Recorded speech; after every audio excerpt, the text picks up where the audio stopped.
Welcome everybody, my name's Scott White, I'm the Communications Manager with Primary Health Network, and welcome to another one of our continuing education sessions on managing your health practices during the COVID crisis. Tonight's around HR solutions. Before we do get started, I would like to do an acknowledgement of country and pay my respects to elders past and present on many of the lands that we're broadcasting tonight. And especially acknowledge that a lot of the work that the PHN is doing around COVID-19 is really important for the Aboriginal community. And also I'd like to welcome any Aboriginal people that are viewing the broadcast this evening. And now I'll pass over to our Director, Trent Watson, who's going to give a bit of an introduction to the presentation this evening. Thanks, Trent. Yeah, thank you, Scott. So, good evening, everyone.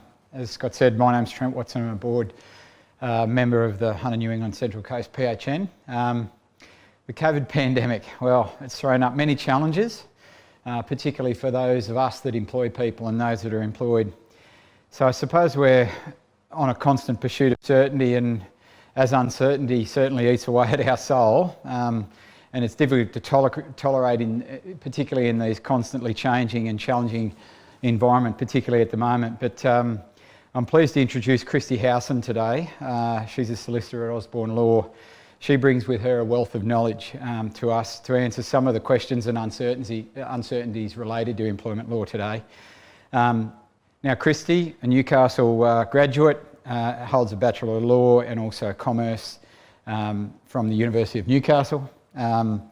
She's a qualified solicitor and has been since 2000. So Christy's practiced particularly extensively for the past 20 years in workplace law, and this has involved a number of different areas, so drafting industrial documents including common law, employment contractors, some subcontractor agreements, enterprise agreements, advising on compliance with workplace laws, enterprise agreements negotiations, advising on problems with employees, appearing with the Fair Work Australia on behalf of clients in their defence, and also providing advice on the compliance with other health and workplace health and safety acts. Now, I think the last thing at last count we had 98 registrants. Just on for everyone's information, we've got a mix of GPs, allied health, and also our commission services online. So I welcome everyone, and I thank you, Christy, up front for taking us through today and presenting this to us and answering our questions. So thank you. Okay, good evening everyone. Thank you again for inviting me tonight to share some of my knowledge with you. So in the last month, obviously we've had a lot of upheaval in all of our lives, and us at Osborne Law, we have been constantly ensuring that we're available to all of our clients and getting as up to date as we can on the latest changes. So tonight I'm going to talk a little bit about the legal framework that we are now operating in, which is constantly changing, in particular last week with the announcement of JobKeeper and what that entails. I'm also going to be giving you some practical tips on advice that we are giving to business. Now, I am a business owner myself. I'm one of the owners of Osborne Law. I started the business with my business partner Tim Osborne 10 years ago. So not only do I advise employers about complying with workplace laws and how to manage their employees, I'm also living and breathing this in my business. So hopefully I'll give you all a good perspective from both being a lawyer but also being a business owner and having a team of 25 employees that are relying on me to get things right for them as well. All right, so as an overarching thing for you all to remember tonight, Fair Work's attitude thus far is it's really encouraging employees and employers to come to suitable arrangements with themselves. So I'm going to deal with how that looks. I'm going to deal with, well, what if that can't happen and what employers can and can't do. But the overriding consideration is that Fair Work want both parties to be acting reasonably and would prefer that parties come to an agreement themselves on issues as opposed to there being conflict in the workplace. All right, so I'm already seeing some questions coming through. I'm going to keep an eye on them and I'm going to try and deal with some of them as I'm actually going through the talk when I'm up to the relevant part, because I can see that some people are already asking me about part-timers reducing hours, and I'm about to talk about some of that now. All right, so I do want to talk a little bit about JobKeeper, because I think tonight there are going to be businesses that fall into one of two camps. One camp is going to be the camp that are going to qualify for JobKeeper, and really there are a different set of rules that are going to apply to those businesses compared to those who aren't going to have the JobKeeper directions and stimulus in their workplace. So I'm going to go through a little bit about what JobKeeper entails and what the legislation says. But I'm also going to cover off, after I cover the JobKeeper part of things, I'm also going to cover off on those people who are not going to get the JobKeeper stimulus. And so when you walk away tonight, no matter what camp you're in, you are going to have an idea about what you can and can't do. So JobKeeper was the legislation that was introduced last week on the 8th of April, and it is known as the Coronavirus Economic Response Package. It was passed by the Senate, and not only does it deal with the $1,500 per fortnight payment, but it also amends many workplace laws, and it does provide some significant changes to the Fair Work Act. Now, those changes are going to be in place until the 28th of September 2020, and they are actually in effect now. And what many of these changes do is allow a degree of flexibility for employers to manage their business during the COVID pandemic. Under the Fair Work Act, awards and agreements primarily will require there to be consent given by employees to change their working conditions, but in some respects, JobKeeper has now given the power to the employers to make those decisions. But you need to remember that you must be entitled or eligible to receive JobKeeper in order to be able to issue those directions. So who's eligible?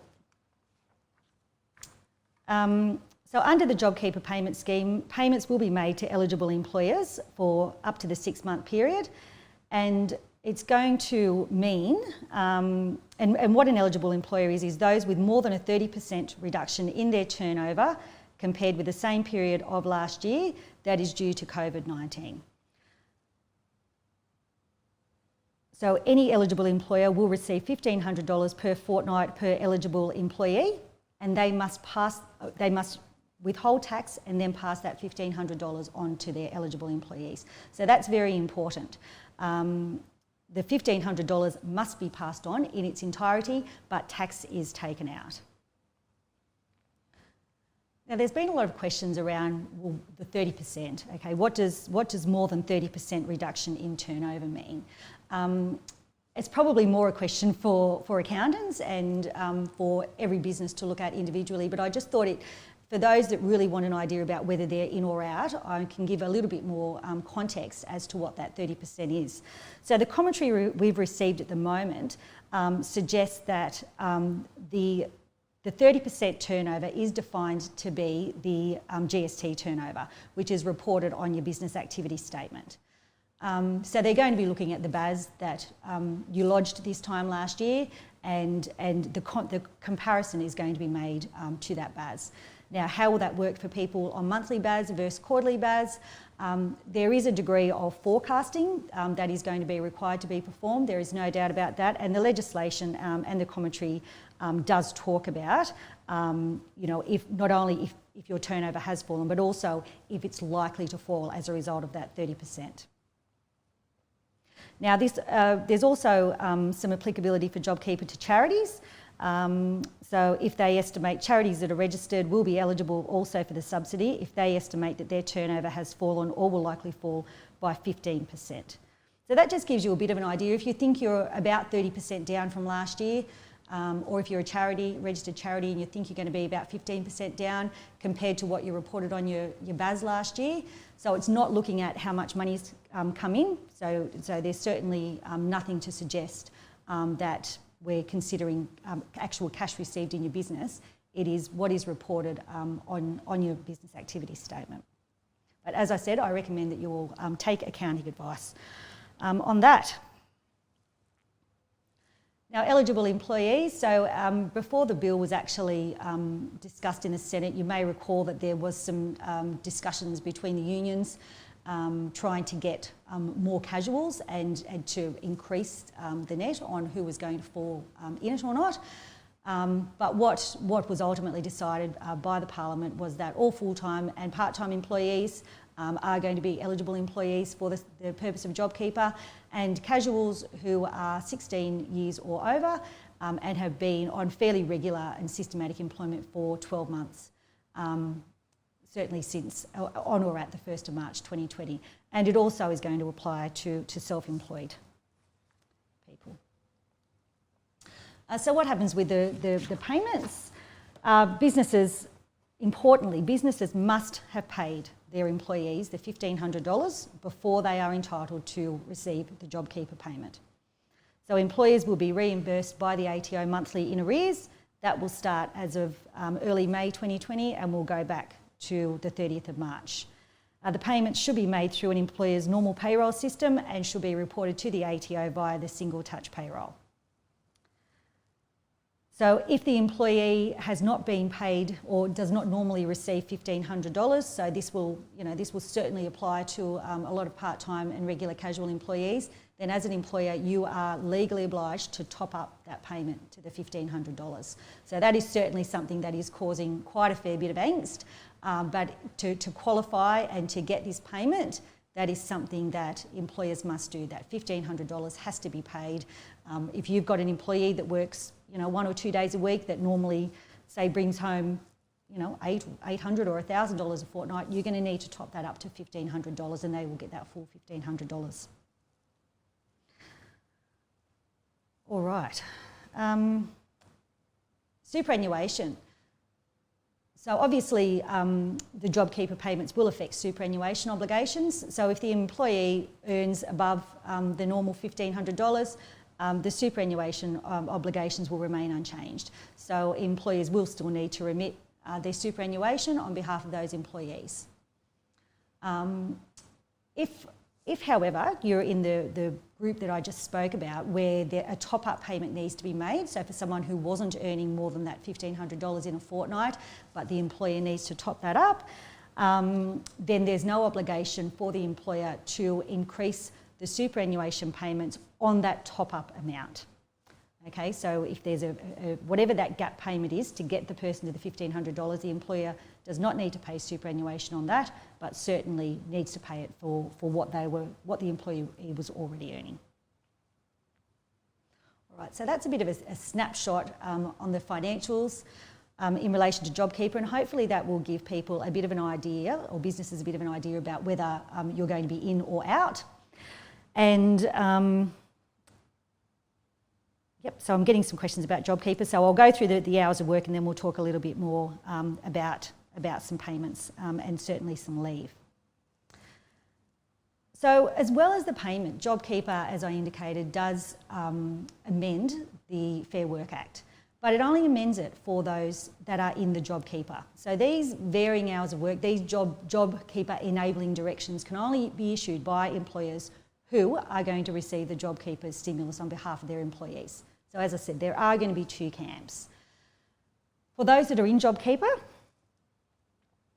the overriding thing that you need to remember is that the Fair Work is expecting you to act reasonably. So every single one of these directions has that overriding sense of employers must act reasonably.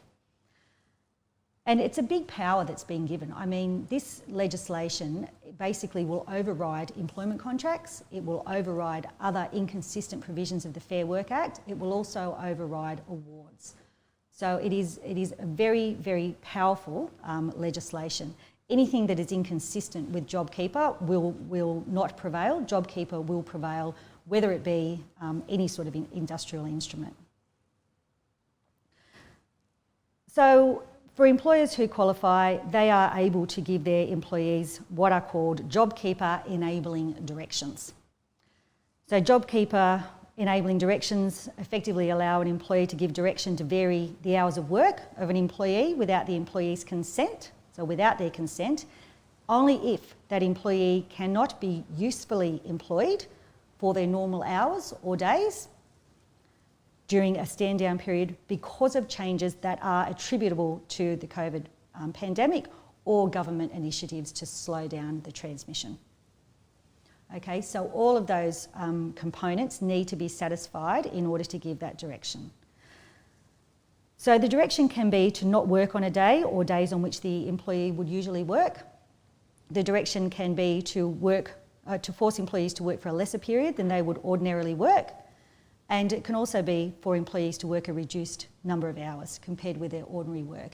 And that direction can include employees being ordered or directed to work nil hours. So it's a very powerful direction. The direction must be in writing and it must be issued with 3 days' notice.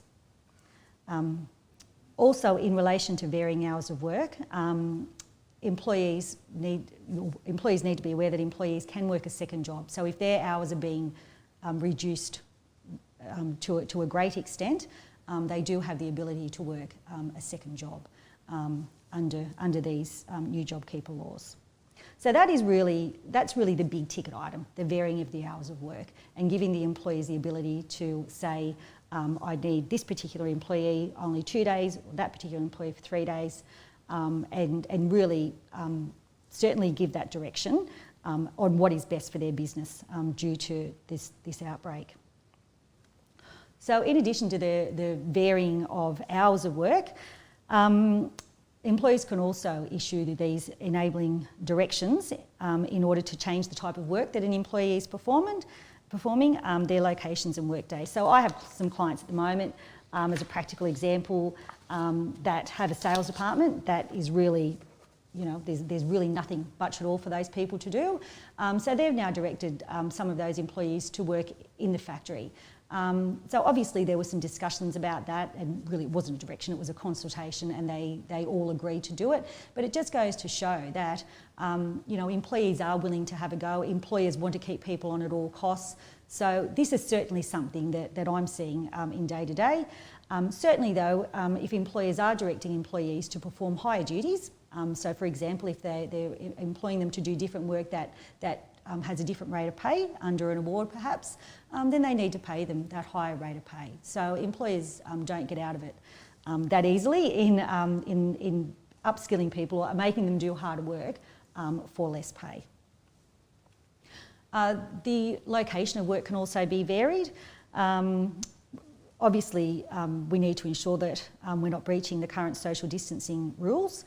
But usually this is going to involve a direction to work from home, but it may well be a direction to work from another location, perhaps in order to spread employees over different workspaces. As long as that direction is reasonable, and again with it being the location of work, we need to make sure that it's not going to, people aren't going to have to incur unnecessary travel in that regard. And changing work days as well. So if the employer requires an employee to work different work days than normal, they can give them a written request to the employee to change their work days. Now the changing work days is a little bit different to the location of work and the reduction of hours and the type of duties, because it doesn't actually give the employer the power to direct. What it does do is gives the employer the power to request an employee to change their work days, and the employee can't unreasonably refuse. So a slight difference there. The onus is really going to be on the employee to say why that is unreasonable if their employer wants them to work different days. And obviously an employer has to act reasonably and consider family circumstances in particular as to if that request is made. All right. So leave entitlements. So another part of JobKeeper, obviously, and annual leave is that employers can now have the power to request. So this is a bit similar to the changing work days. Employers have the power to request that an employee take their annual leave. That's a real deviation from whatever we've had before, because usually It's very difficult to force employees to take their annual leave. There always has to be a bank. It's prescribed by awards, and the bank's usually somewhere in the 6 to 8 week pay vicinity, and there's a real limit on how much people can take at any one time. So what Fair Work have said is that if you're under JobKeeper, none of those rules apply anymore. Employees have to have that bank of 2 weeks, but really an employer can request that the employees take their annual leave, and again the onus is on the employee to say why that isn't reasonable. So an employee can't unreasonably refuse that request. Annual leave can also be used to top up hours. So if you are reducing employees' hours of work, and they can, if they're going down to say 3 days per week, they can take their annual leave on the other 2 days. Now an employer can't force an employee to take that annual leave, but they can request that they take it, and the employee cannot unreasonably refuse to take it. So at this stage, we don't know what is going to be an unreasonable or a reasonable refusal, but certainly Fair Work has made it clear that family circumstances are going to be a fairly high on the agenda consideration. So while people if people are taking their leave, and whether that be annual leave or long service leave, the employers will still be entitled to get the JobKeeper for that period of time while those employers are on leave.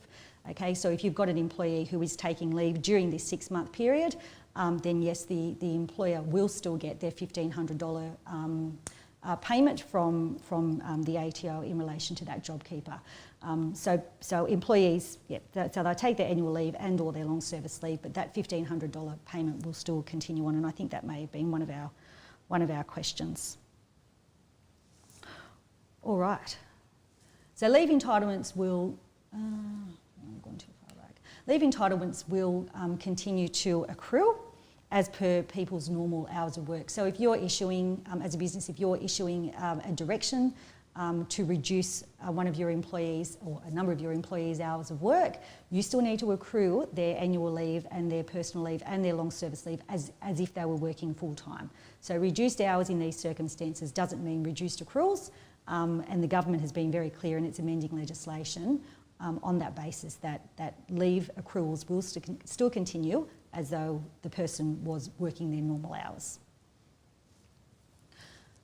Something else that Fair Work have made very clear is that hourly rates of pay cannot be varied by an employer unless they vary them up, as I was discussing before, if someone's doing higher work. So as an example, if you've got an employee that's earning $35 per hour, over a 2-week period, they'd bring home about $2,660 per week. So the employer can't then vary that pay rate to get those employees under the $1,500. What they can do is reduce their hours of work. So that would equate to about a 21.4 hours per week at that $35 rate. So you can reduce the hours, but you can't reduce the pay rate. So very important that we remember that. So look, that's a fairly detailed summary about JobKeeper. Obviously, as I was talking to a client this afternoon, I said, when the work choices legislation came in, however long ago that was, it was all very new, and at the time we often said we just don't know how things are going to be interpreted by the courts until we've got cases, and it's no different in this regard. We're seeing some commentary, we've seen the bill, we've heard about the discussions. There are plenty of commentators who are having their say in how this legislation is going to apply. But until it is truly tested in a court, we're simply just not going to know. But at the moment, we can give everyone, guide everyone as best as we can, and give you all that explanation. But yeah, certainly we won't know until it's been tried and tested. And given court time and how long it does take to get a case in court, it may well be that by the time that the courts are deciding these issues, the legislation is no longer of effect anyway. All right, so I'm now going to flip to the other camp and talk about those who are not going to qualify for JobKeeper. So this was basically the advice that we've been giving to all of our clients up until a week ago. Up until we knew what JobKeeper was about, we were giving advice to all of our clients that I'm about to give now. So obviously, so with JobKeeper, those provisions of the Act, those enabling directions, none of that will apply if you do not qualify for JobKeeper. What I will say for those who are non-JobKeepers, which is how I've described you in these slides, Fair Work is updating awards and it's continually updating commentary. Before you act in your particular business, you need to check your award, because the Fair Work Act will apply. It does give the basics on the National Employment Standards, but a lot of the provisions that we're now talking about, which is things like excessive accumulated annual leave, things like stand down, varying hours of work, consultation and the like, they're all affected by awards. So it is critical that employers look at the correct information, and often that is going to your relevant award first. As I said, they are being updated, and I've just given a few examples there about, the Clerks Award and the Hospitality Award. They've both given certainly the Clerks Award's given a very prescriptive stage schedule on how hours are reduced, how far they can be reduced, what minimum shifts are. So that all will still apply to a business if you're not under JobKeeper and you're not going to go down that 30%. All right, so how do we stand down without having the ability to issue an enabling direction? So this has been something that's been ongoing for the last few weeks. I've had clients call me saying things like, I've stood down XYZ, but I haven't stood down this person, and it's just been a complete and utter schmozzle. Businesses can't just elect who they can and can't stand down. They can't just say, well, work's down, so don't really like him or her, so we'll give them less hours, but we'll keep those people on because they're much better and they're more compliant. So it's not an excuse, and stand down provisions, they're very, very rarely used, because what it requires to stand down employees, it requires a stoppage of work. Okay, it's not a reduction of work, it is a stoppage of work. Those employees cannot be usefully employed in the business, and you need those key factors to exist in your business before you start standing down employees. So Fair Work's given some examples of appropriate stand downs if the business is closed because of some sort of government direction relating to non-essential services. So a classic there is going to be, people employed, say, in hotels where they were all forced to, or in amusement, they were all forced to shut their doors. It's also appropriate to stand down employees if, for example, a large proportion of your workforce is under quarantine. Okay, if they're in self-quarantine and there's only a handful of employees that are left and no meaningful work can be performed, it's okay to stand them down. Practically where we have been using stand downs, I gave the example before about the sales department and the factory employees. There are cases where in particular departments we have been standing down all employees in a particular department in a workplace because there has been a stoppage of work. So that is something that we have been advising on and that we have been recommending that our clients do. It doesn't mean that their whole business has stopped, but it certainly means that a component of that business has stopped. It's very easy to, there's very clear lines on who's in and who's out of that department, and the whole department has to shut down. And if that can't happen, then we're looking at reduced hours. Okay, if it's not a stoppage, then it's a reduction of hours. And it's only going to be a stoppage in fairly extreme circumstances. Now, any stand down should be communicated in a written notice. You should be referring to the stand down provisions of the legislation. You should also put in your stand down notice that during a period of stand down, employers are not required to pay their employees. Okay? Usually you would say that employees can access their paid leave, but traditionally it's unpaid. If there's no paid leave, then it's unpaid. So during the stand down, employees will still continue to accrue their entitlements, and their periods of service will not be broken either. Their periods of service will continue. So it's not like maternity leave where there's a stop and then a start later on. It is their periods of service will continue. So effectively, you could have a place that's completely shut down, but your employees are still accruing their long service leave, their annual leave, and certainly their personal leave. Now, businesses using these stand down provisions incorrectly will risk not only penalties, but will also risk having a finding that the stand down wasn't legally issued, and they will have to pay those employees for that entire period. So that is a real risk, and I see that happening, and it will continue to happen by some businesses who have acted a little roguish in standing down people when they didn't have the legal right to do so. So even if, you know, whether you have or haven't stood down people at the moment, you really need to check on whether that has been done legally correctly, because the last thing a business needs at the moment is a claim and to be having to back pay people if they haven't stood them down correctly, and then having fines issued by Fair Work on top. All right, so as I indicated before, if the business doesn't satisfy the definition, then we should be looking at reduced hours, and that's what I'm going to start to talk about now. So one of the questions was, if we need to ask part-timers to reduce hours, what is the process? What if they say, no, I'm not reducing my days? So I'm about to answer that question now. All right, so the first thing you need to do if you're non-JobKeeper and you need to stand down some employees, if you need to vary some hours, I'm not to the right one now. If you need to vary some hours, first thing you've got to do is look at the award. So the award is going to contain a consultation provision, and it will say that you need to consult with your employees about major workplace change, and it will probably say you need to consult with your employees about varying workplace hours as well.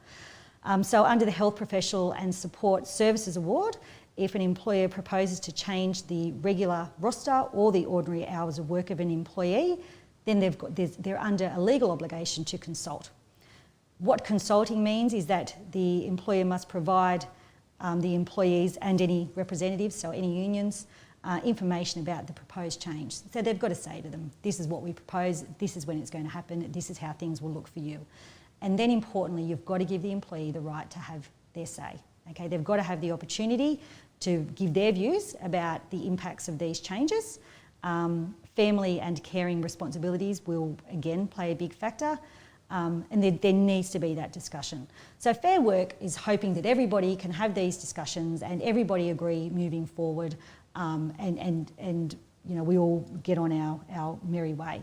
And look, you've got to remember that people are going to be in different positions, you know, and we see it in our business, but I see it in other clients' businesses, where some people who have paid off their mortgage, they're happy to sit back and take their JobKeeper and not do too much.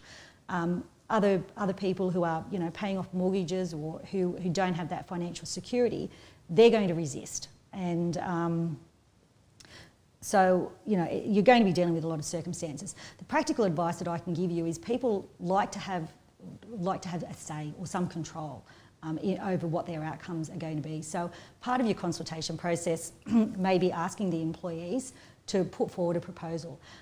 You may say to them, you know, hours need to be reduced by 60% or 80%. How do you propose to do that? Would you like shortened working days? Would you like, you know, 3 days and then 2 days off? So, you know, it's easy to get these things across the line if the employees feel like they've got some say in the decision-making process. Any documented or any agreement that you can get on variation of hours should be documented in a variation of contract. So there should be, it doesn't need to be anything too fancy, but there needs to be an acknowledgement by the employees that they do consent to that variation in hours. Because if they don't consent, or there's issues down the track, you know, it's very good to know that you've got that paperwork there. So what happens if they don't consent? And that's sort of the million-dollar question. And really the answer is it triggers a redundancy. That's the short answer. So your position, if it was a 38-hour-a-week position, if it is now a 20-hour-a-week position, or even if it is now a 30-hour-a-week position, it is not the position that you were employed to do. It is a variation in that position.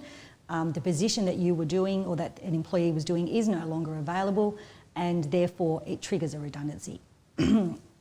Now, a lot of our clients have obviously wanted to avoid redundancies due to the fact that they're very expensive. And the other part of that is they want these employees on the other side. So that's why I think businesses were using the stand down provisions incorrectly, because number one, they wanted the people, or and combination, and number two, they couldn't afford the redundancies. Now, it was interesting. Fair workers, there is a provision in the legislation that if a business can make an application to get redundancy pay varied. So if you're in the position where you need to pay redundancies because you can't get your employees' consent to reduce their hours, and you can't afford to pay those redundancies, a business can't afford to pay them, the business can make an application to Fair Work and ask for that redundancy pay to be varied. Now, 2 matters have gone before Fair Work in the last week on this exact point, both claiming due to financial hardship because of COVID. One did have their redundancy pay varied down to nothing, so Fair Work held they didn't need to pay redundancy entitlements to their employees because of the financial hardship they were suffering because of COVID. The other business didn't get any variation at all. So different circumstances can apply, I think, and it would very much depend on the nature of the business. My concern now that we have JobKeeper is that if a business qualifies for JobKeeper, it should really keep these employees on. It shouldn't need to be making people redundant because it has the ability to make all of these enabling directions.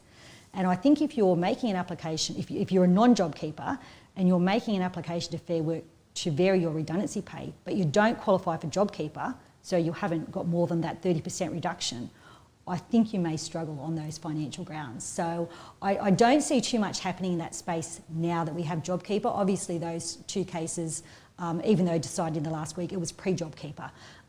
So that's a little interesting spin on that part of it. But the simple answer to the question is, if you've got someone that's part-time or full-time, if they do not agree to reduce hours and you're not in, and you don't have the JobKeeper enabling directions, then yes, you're looking at redundancies.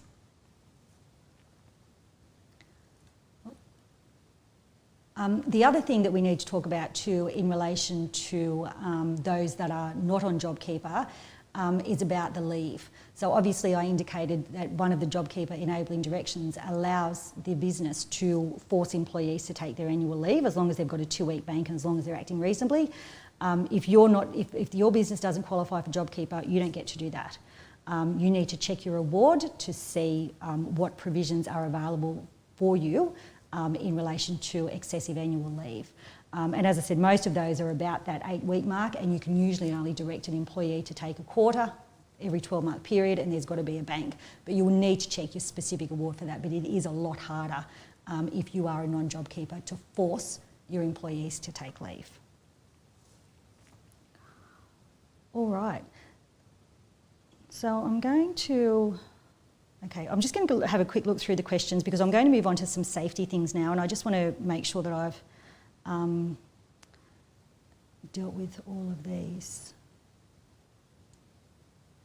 So someone's saying they've got a private practice physio going into the hospital system for a period. They're going there for a while, but they're expecting them back. Should they be on JobKeeper? Employees can only receive JobKeeper from one employer at a time, so that is something that you will need to remember. So there can't be seen to be a double dipping. So I think you would need to look at the new arrangement. If they are going into the hospital system, it's likely that it's not going to be a JobKeeper. So it may well be, if they're still on your books, it may well be that you will be able to claim JobKeeper for them, but you'll have to pay them the $1,500. So you need to remember that. That will be an interesting one. Okay, that's a safety one. In the webinar on last week, the accountants actually detailed that the JobKeeper will be paid from your primary employer. Primary employer, is it? Yeah. That's correct. Yeah. So, you know, it depends on how that person's absence is treated. If they're still on our books and they're still our employee for all purposes and they're still accruing leave with us and they're still part of our business, you know, it's sort of, I guess if it's like a secondment, then yes, they're ours. But it really, you're going to have to look at exactly how that new relationship, you know, exists, and I guess who's issuing pay slips and all those sort of interesting things.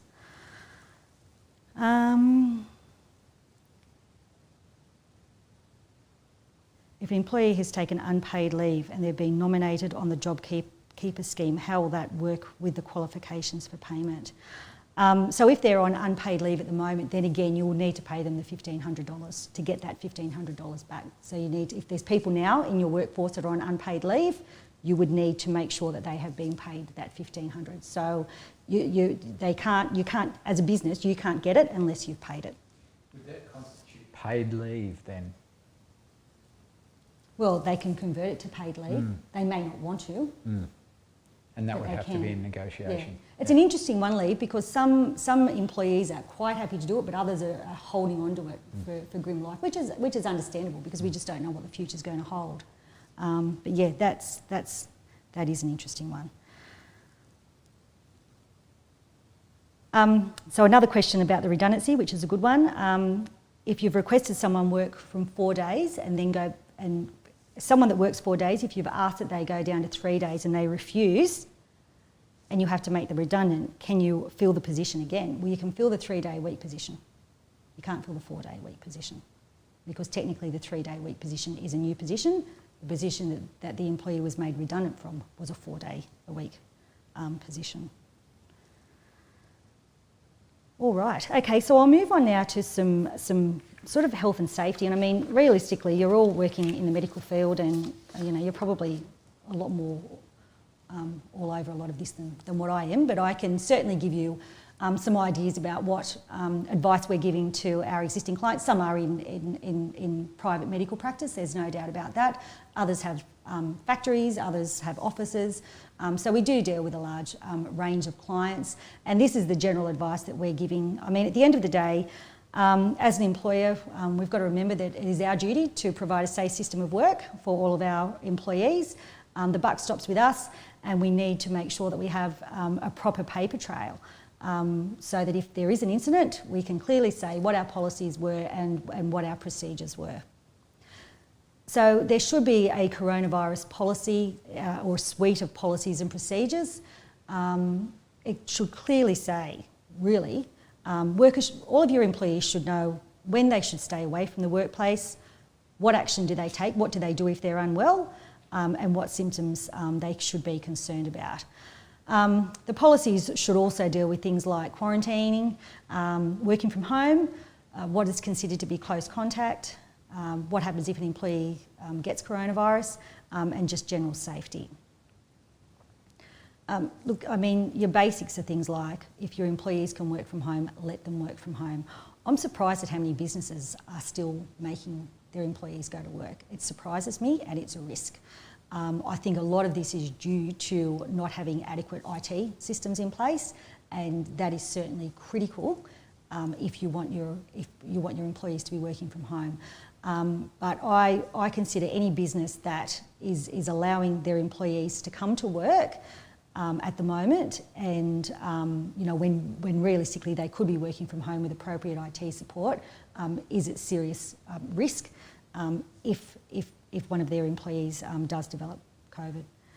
Obviously, in your office, or you know, if you've still got people in the office, you want to ensure that there is physical distancing. You want to have signs up about hygiene and washing hands and the like. Safe Work have got a couple of good workplace checklists as well. There's a lot of good resources on the Safe Work website.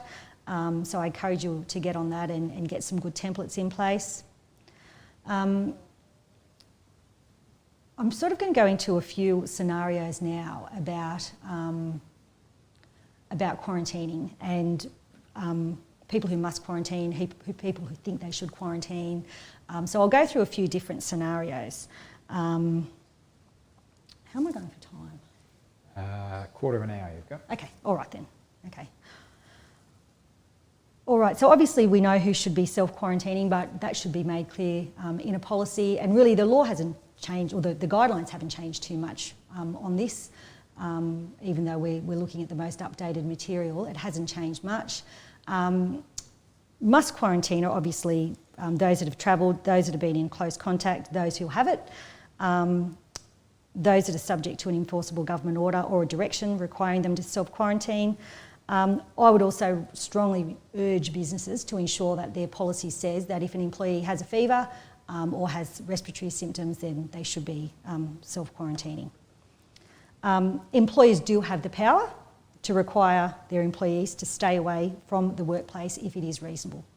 Okay, so that is something that is very clear but from Safe Work Australia, that employers do have that power to order employees to stay home if it's reasonable. So if it is clear that an employee is at work and they should not be because they are displaying symptoms, or you're aware that they have been in contact with a close case, then certainly as an employer you have the right to direct them to go home. Close contact is something, we've suggested some parameters on that at the start when people, there was still the hype, and people, some employees were just saying, well, I'm not coming in because I'm worried that I'm going to get it, or I know someone who's travelled and as a result I'm not coming to work. So that was quite common a few weeks ago. So these guidelines, we just got from the Department of Health website, which talks about, well, what is close contact. So they're the guidelines that I thought were the most sensible, and that's what I'm encouraging people to put in their policies. So things like living in the same house, direct contact with bodily fluids, being in the same room or office for 2 hours or more. Now, it depends on the size of the room and the size of the office as well, so you need to exercise some common sense there, and you need to make sure that it's practical to your workplace. Face-to-face contact for more than 15 minutes in a setting such as a car, a lift, or sitting next to someone on public transport, or if you develop symptoms within 14 days of last contact with a confirmed case. So acting reasonably, as I said, an employer can force people to stay at home, and the employer can also make the calls about who can and can't work from home. So obviously someone's role is going to be a big factor in that. Some businesses want their receptionist in the office. Others are happy for everyone to work from home. So it's really depending on the nature of the work and how safe that you can make your workplace. The current recommendation is still that if people can work from home, they should. We should definitely have a work from home checklist, and there's a good example of a good work health and safety checklist on the Safe Work website, where you should be giving that to your employees and getting them all to sign off about their workstations and making sure that they've got a safe environment at home that they can be working in. Speaking of working from home as well, we also need to consider any of those employees who we think or who we know are subjected to domestic violence. We need to consider that for some people it may be unsafe to work from home. Some of those people may want, or some businesses may look at providing flexible arrangements for those particular employees who it isn't safe for them to work from home. So we really need to make sure that we are looking at all employees individually. All right, so employees who can't work from home because of their position but are forced to quarantine but are not sick don't have the right to use their sick leave. So that was a fairly common misconception at the start. So if people are forced to be at home because of a variety of reasons, if they are forced to quarantine, it doesn't give them automatic right to use their sick leave. So you use your sick leave if you're sick, or if there is an unexpected emergency, or if you're caring for someone who is sick. But being forced into quarantine when you are not sick does not entitle employees to use their sick leave. What they can do is they can take any paid leave that they're entitled to. They can also take the unpaid pandemic leave. So that's come about in the awards in the last week. So if you're required to self-isolate by the government or by a medical authority, or because of any other government measures, if you're prevented from working, then you can take this unpaid pandemic leave for 2 weeks.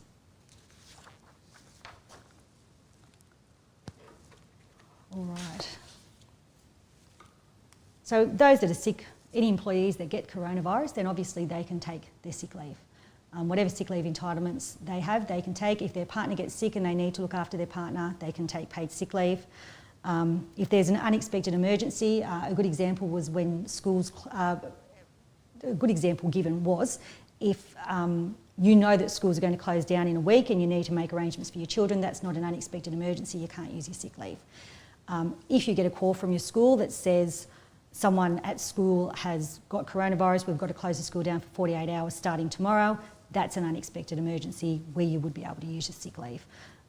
So think of those as the two examples on what is an expected and unexpected emergency.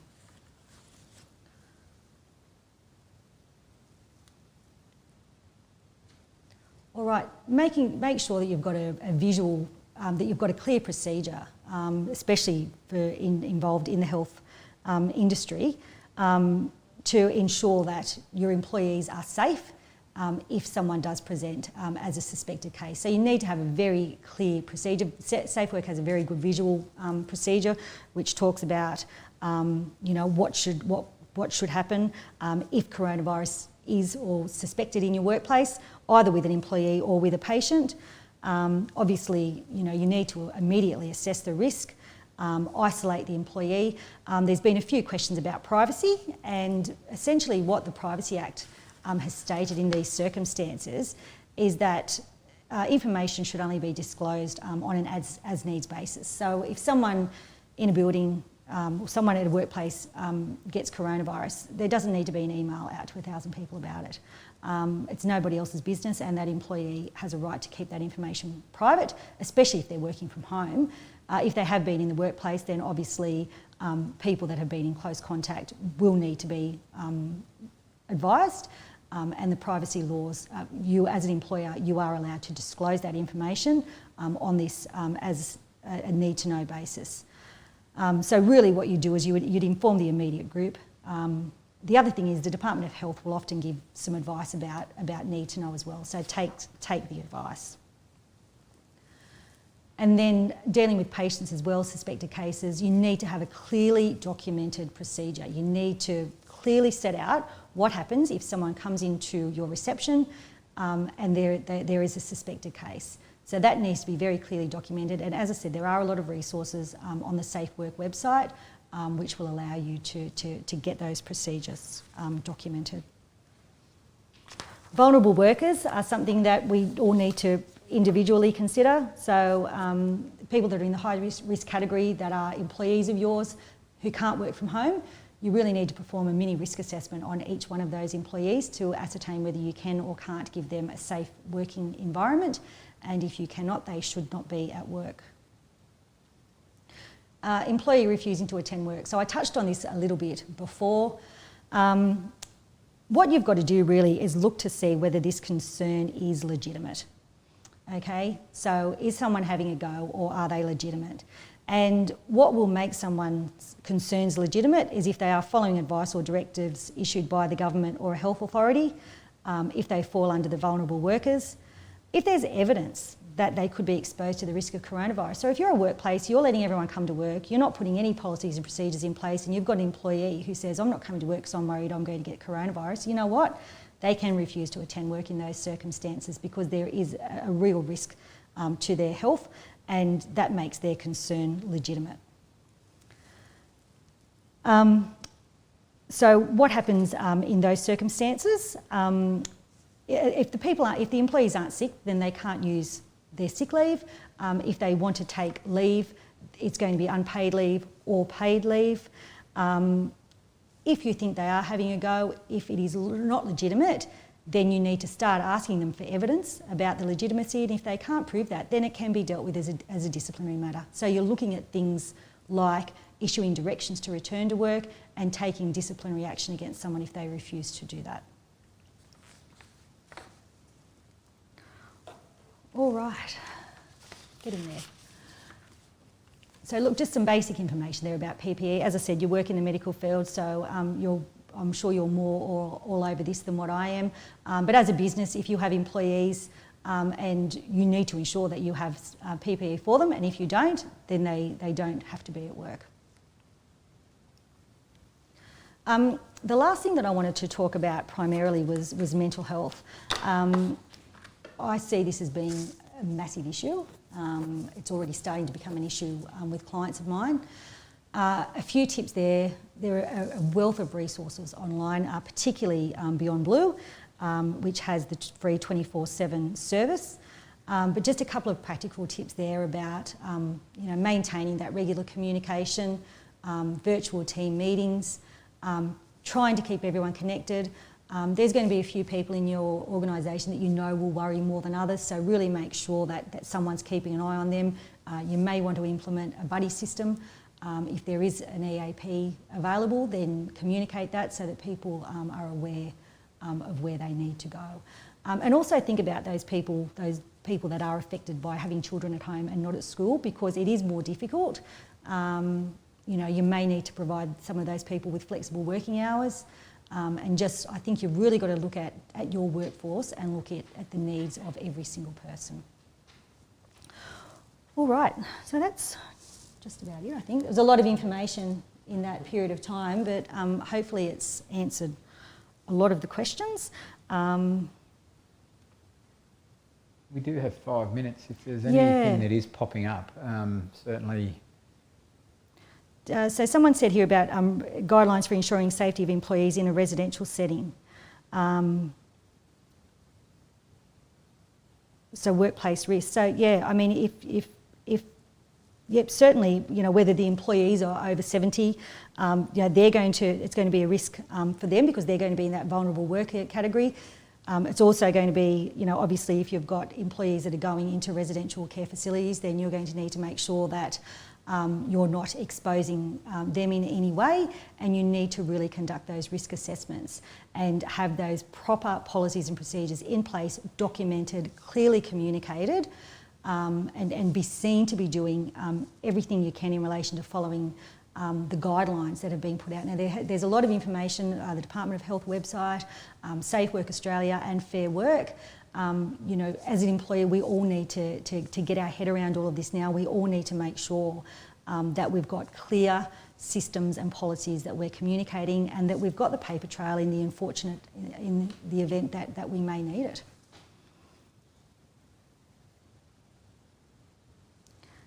So there's a question here about an employee who was elected to not come to work as they want to stay at home and reduce any exposure to the virus. I mean, as I said before, they are not entitled to take sick leave for that.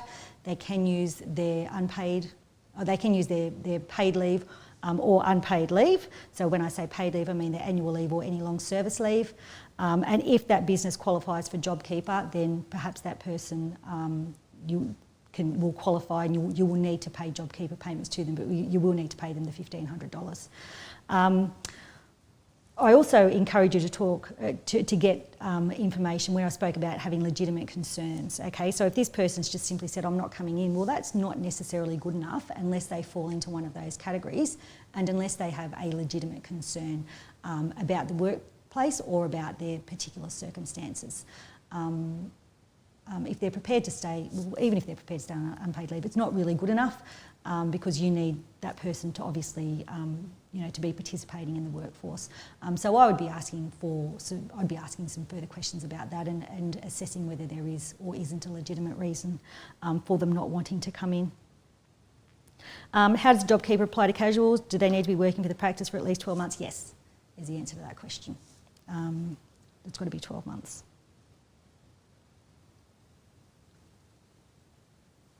Is it too risky for an employee to go to work and receive JobKeeper? Is the employee required to do work at home? Well, look, I mean, the whole point of JobKeeper is to facilitate that communication, that relationship between employees and employers.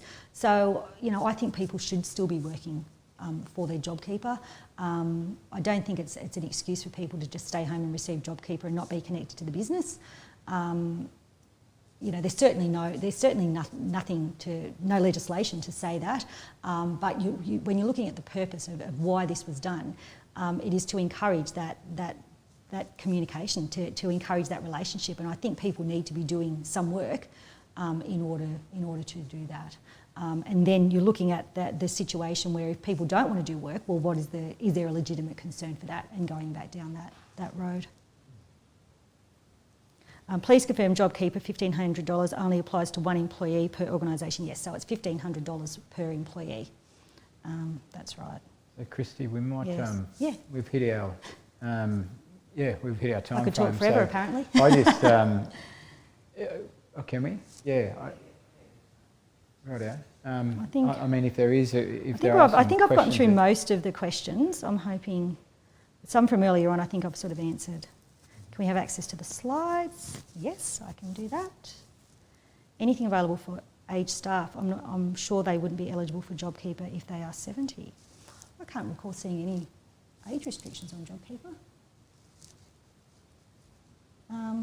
I will let you know if there is, but I don't recall seeing any restrictions on that. If I find anything to the contrary, I will let you know. If you don't hear anything, assume that there aren't any age restrictions.